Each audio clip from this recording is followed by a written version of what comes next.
He's not a good man. He's not a bad man. He's not a hero. He's not a general. And he isn't a president. He is an idiot with a box and a screwdriver, passing through, helping out as it should be.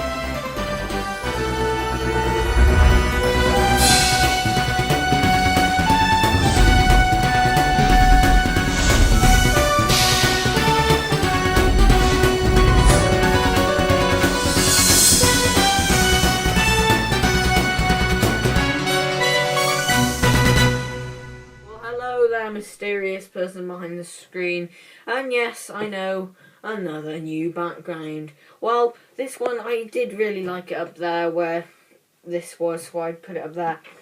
But the lighting, there was this big line coming across the screen all the time because of the light, and it was always too dark and too bright, and I had to use this to get it, and then it was too bright and it was too dark in the background, and it was the lighting was a mess. But yeah, I'm here, and while this might not be the best substitute in the world, I kind of like it. I mean, there's a big space full up here, but yeah.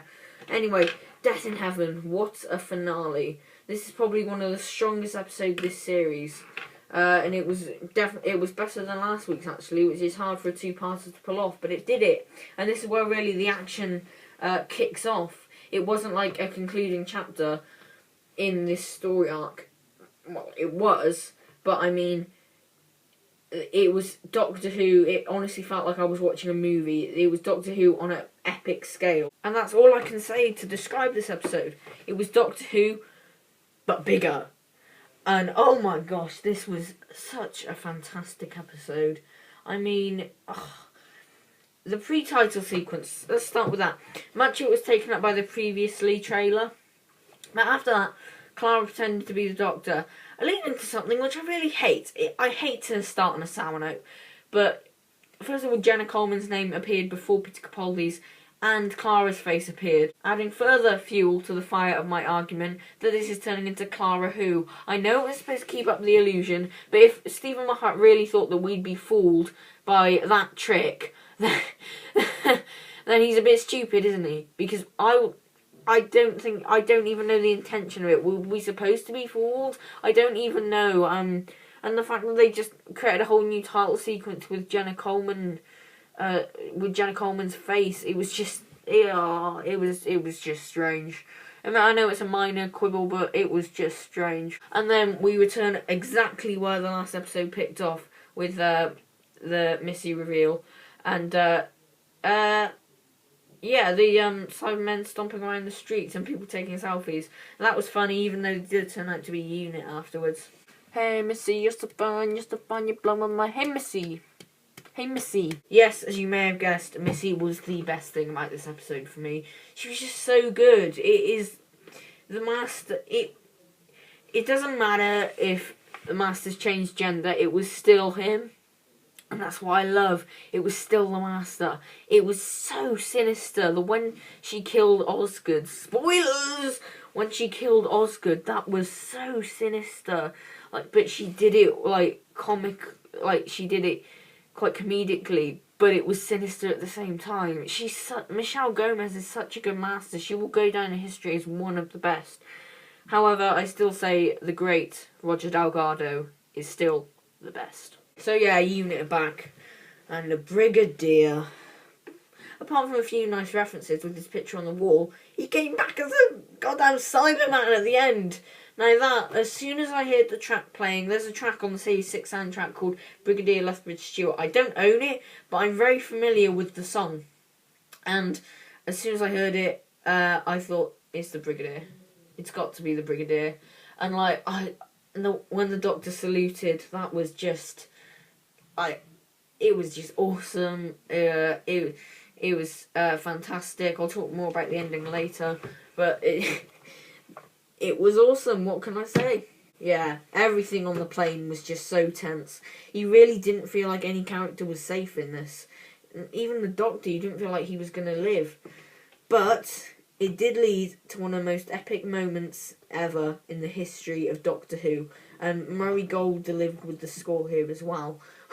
When the Doctor Skye falls into the TARDIS. That was brilliant. That was just, and the music is very James Bond-esque, / The Incredibles, and it was just, yeah, it's safe to say you did have permission to squeak.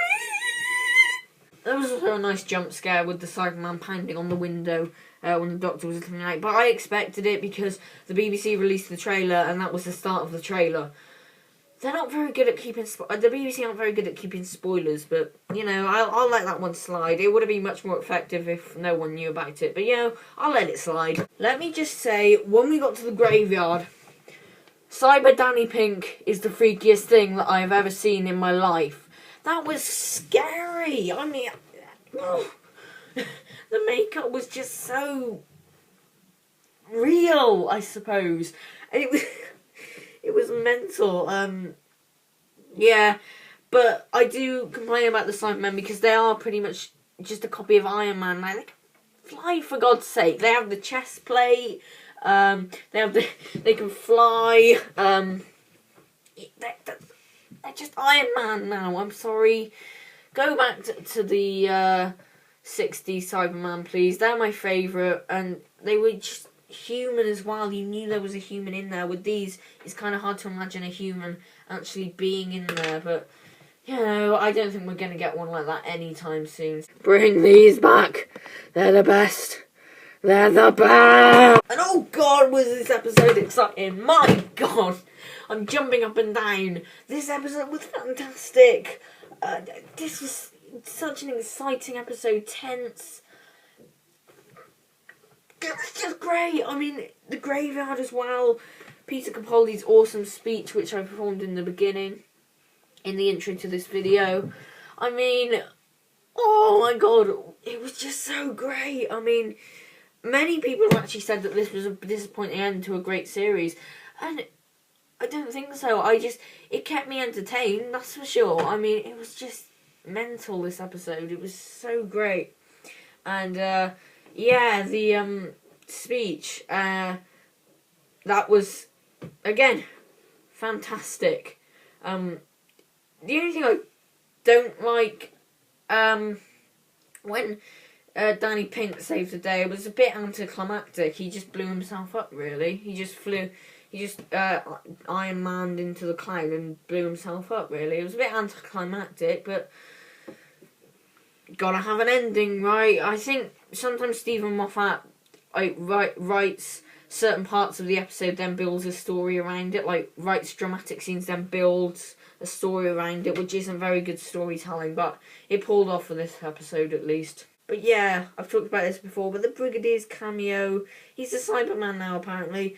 Many people said that it's disrespectful because, of course, Nicholas Courtney isn't with us anymore in real life, and people say that it's disrespectful, but I don't think it was. I think it's a nice send-off for his character, but yeah, I think the one in Series 6 was perfectly fine, but hey, if you're going to have a unit in here and bring everyone back as a Cyberman, then might as well have the Brigadier. And then after, what happened to Missy, by the way? I mean, did she teleport? Did she die? There was like a laser from the brig, but did she die? I mean, it was really strange. I hope she didn't die, but yeah. After the graveyard scene, it was far from over. The episode was far from over. Danny Pink died. Again. God, I hope this doesn't get a thing like Rory. I think he's left the show forever now. He decided to save that boy instead, which I thought was really noble and probably shed a few tears around the world. A few tears were probably shed, it's safe to say. Very, very noble of him to do.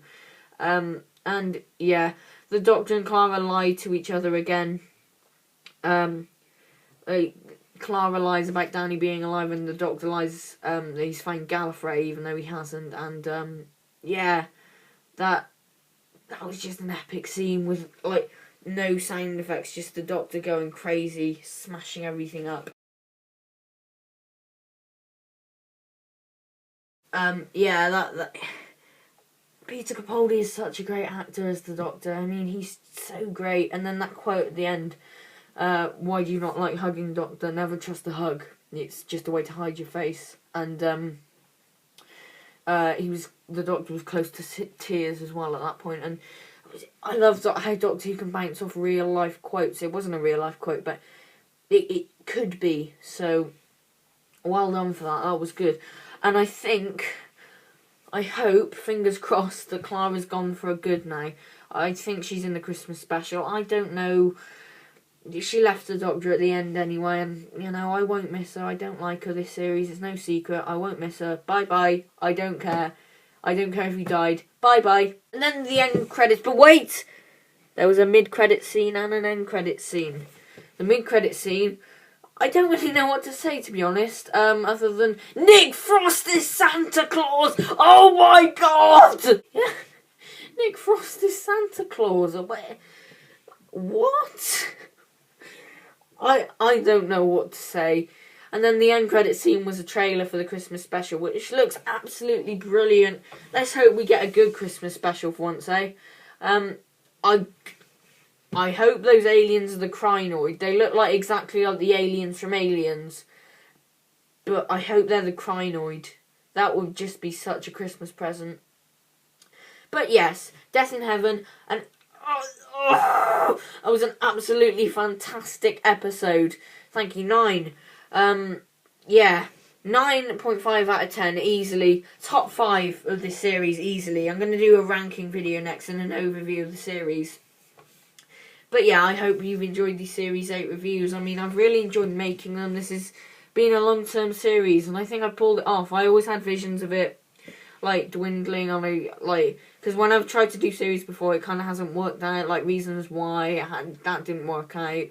But yeah, I really enjoyed making them, and they originally started out as 5-minute thoughts on the episode, but no, they've turned into reviews like this.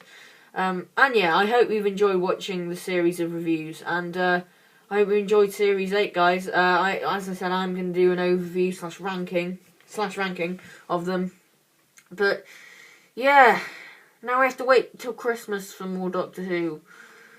It almost feels like there was no series at all, did it? I mean, that series went so quick. But overall, I think it's been a brilliant series. And one thing we can take from it is that Peter Capaldi truly is, and always will be, the Doctor.